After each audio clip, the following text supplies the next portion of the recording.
Hi, I want to know who this is. They're saying some really scary stuff to really young people. She's asking a really good question. Everyone should be asking that question. Now, you've seen this user before. You're white people. You're gonna have to start raising hell. Yeah, her. Now, I haven't stitched any of her videos for two reasons. One, a bunch of other people were. And two, because based on this video she had posted even before that one, she definitely seemed to want my attention.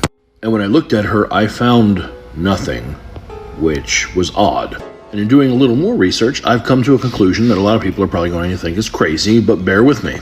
I believe that she herself either is or is working directly on the behalf of Russian disinformation agents. Stay with me here. We already know that they exist and that they work within our social media to try and spread disinformation to divide us. Recently, I saw a video of a gentleman who works with an organization that parents contact when they feel their children have been indoctrinated to help them get out of it.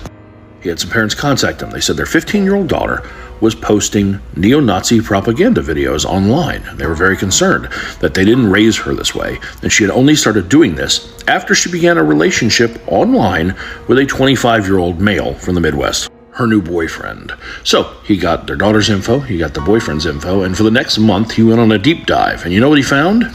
Yeah, the 25-year-old from the Midwest was actually a 38-year-old from Russia. And he was doing this to at least 12 other girls, one of which I believe was 13. He communicated by email, he'd talk to them on the phone sometimes. He'd use Skype, but his video wouldn't work. And he was literally writing the scripts that they would use in their videos. And it wasn't just him. He was part of a network that ran hundreds of social media accounts, mainly posting through AI. And they also ran a ton of groups, like on Facebook.